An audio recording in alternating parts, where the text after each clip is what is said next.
Hello everyone, I am the Bandit Kirby, and welcome to my channel, The Commander Tavern. The Commander Tavern is a channel dedicated to my favorite Magic Gathering format. The Brewery is a series on this channel showcasing my spicy brews and other deck techs. On this episode of the Brewery, I'll be discussing my take on a commander from Jumpstart 2025 Braulios of Pheres band. If you like this deck or any of the cards I'll be mentioning throughout the video, please consider using my TCG Player affiliate link when purchasing those cards. You can find that link down in the description. It would really help out the channel and no extra cost to you. But the very best way you can help out with the channel is with my Patreon. There are plenty of perks for being a patron, such as early access to certain videos, exclusive deck techs, gifts, and more for as little as $1. You can also become a channel member for just 99 cents. Show off your support with a logo next to your name and exclusive emojis. Or you can always just support my channel for free by simply liking, subscribing, and sharing, which also helps out a lot. I put out a video every Monday, so you don't want to miss out. You can join my Discord server for free if you want to join the Commander Tavern community. All pertinent links are down in the description. Alright, let's get back to the episode. Braulios is a star centaur scout for 3 generic and 2 green. Those asterisks mean that his power and toughness are each equal to the number of lands you control. I love this because you can very easily get a one-shot commander damage win with him. Even a 2-turn commander damage win is still good. If that weren't enough, when he attacks, you draw a card and can then drop a land from your hand for free. It doesn't even enter tapped. Braulios inspired a very simple deck for me: ramp as hard as possible in order to hit as hard as possible. To that end, the deck is running over 20 sources of land-based mana acceleration. Starting with Into the North, Nature's Lore, Rampant Growth, Sakura Tribe Elder, and 3 visits for the 2 CMC slots. Due to the first one, 31 snow-covered forests are included to make the most of it. However, these spells not only get us these basic forests into play, but all of the 4 CMC ones too. Circuitous Route, Explosive Vegetation, Hundred Wilds, Invasion of Zendikar, Map the Frontier, Migration Path, Path of the Animist, Ranger's Path, and Skyshroud Claim. These might seem slower than the likes of Cultivate and Kadama's Reach, but I prefer these here because they're essentially double Rampant Growth or double Nature's Lore in a single spell. Because we're still on curve for Braulios to cost 5 and these costing 4. This will still accelerate us beyond where we want to be on turn 4 or even turn 3. As a bonus, you can transform the Invasion into Awakened Skyclave, which is a relatively beefy mana dork that also counts as a land while it's on the battlefield, further synergizing with Braulios. Traverse the Outlands and Boundless Realms are way more costly but have the potential of ramping us a ton of basic lands. These essentially work the same since Braulios will be our largest creature but only due to how many lands we have, unless he's being pumped by something of course, but we'll see those effects soon enough. Awaken the Woods, Staff of Titania, and Overload of the Hauntwoods also provide a form of land-based mana acceleration, but only because they create land tokens.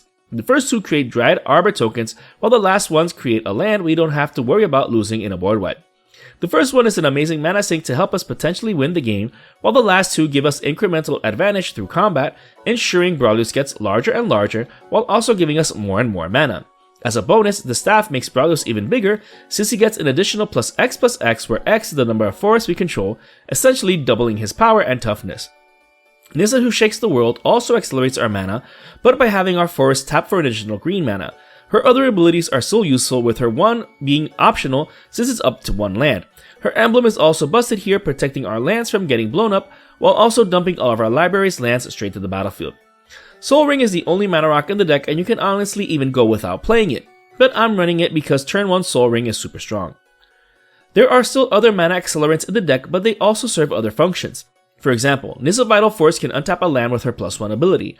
However, while that can be useful turn after turn, she's here mostly for her emblem. Drawing a card via Landfall is especially busted in a deck like this one, where we're either ramping for lands or creating them. Speaking of lands and drawing cards, Bonder's Enclave and War Room each draws a card with 3 untapping. Neither take up a slot in the deck and give us something to do with all that mana we'll undoubtedly have available. However, the absolute best card advantage effects in the deck are found on Momentous Fall, Garruk Primal Hunter, Return of the Wildspeaker, Soul's Majesty, Rishkar's Expertise, and Season of Gathering. The first one is amazing if we have that, but no way to protect Braulios from getting dealt with. Casting it in response and drawing a ton of cards when he would have died anyways, or gotten exiled, shuffled, etc., is such an amazing feeling. Your opponents will definitely groan. Garruk has other uses besides being cast for 5 and then immediately dying in order for us to draw a ton of cards.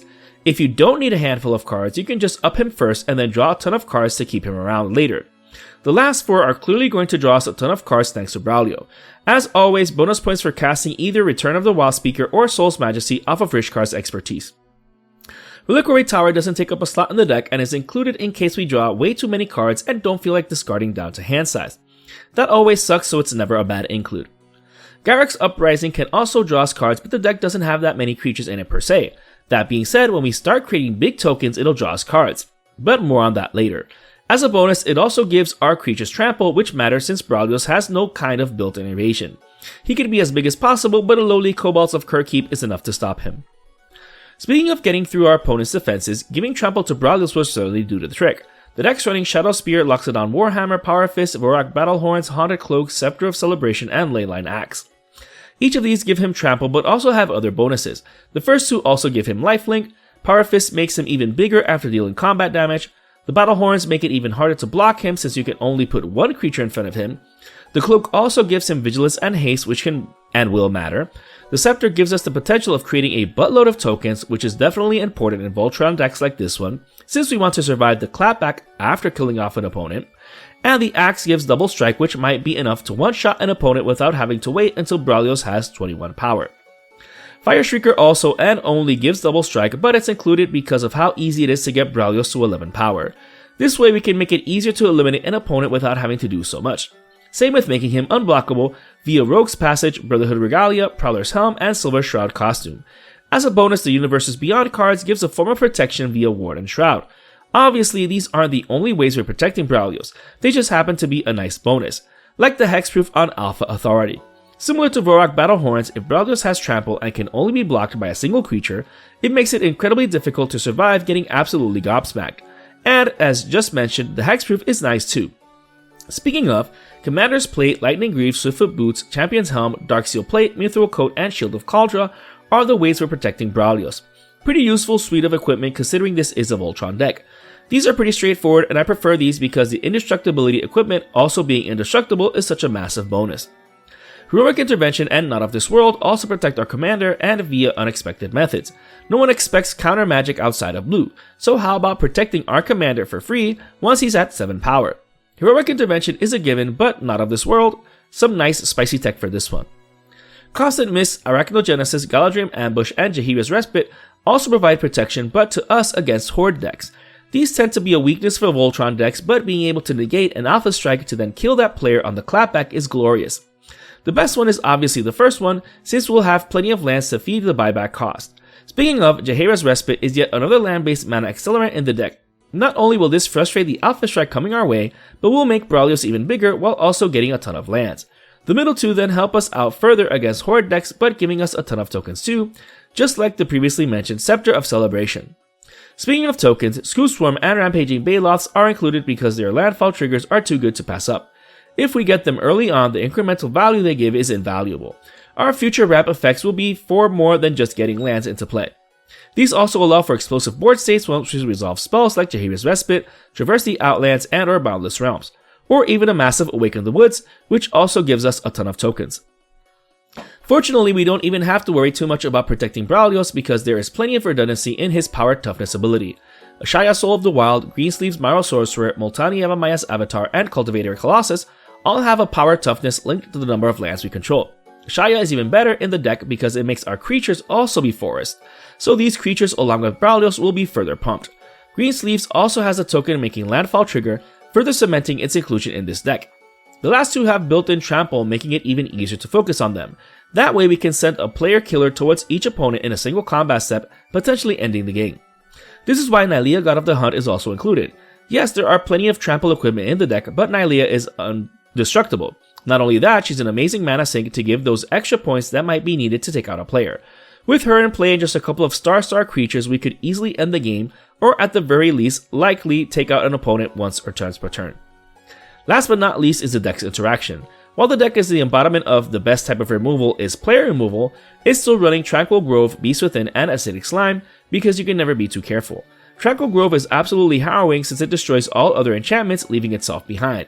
You'd be surprised just how powerful this can be in a game of Commander. Beast Within is pretty self-explanatory, but Acidic Slime is also amazing. It gets rid of Maze of Ith type lands or annoying artifacts and enchantments. Then it sticks around to trade anything in combat when you leave it up for blocks, which is important in a Voltron deck like this one. This brews us an idea of how to build around Braulios of Pheres band. What I like most about Braulios is that it's a straight to the point, easy to build commander. Ramp a bunch of lands, then go for the throat. I feel like with this jumpstart being tied to foundations, a lot of the legendary creatures in it are simple enough to help new players build commanders should they be interested later on. Especially since jumpstart is the best way for new players to learn the game. Ironically, I'm super happy Foundations had no dedicated commander products. But let's be real, if you look at the cards in the Jumpstart set, you can tell it was aimed for Commander players too, to hunt these cool legendary creatures.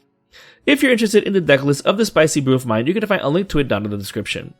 I would like to thank all my patrons for supporting me, and a quick shout out to all my higher tier patrons, the Brewers, for their patronage. I'd also like to thank anyone using my TCG Player affiliate link, that also helps out the channel. I also want to thank any channel members, your membership is greatly appreciated.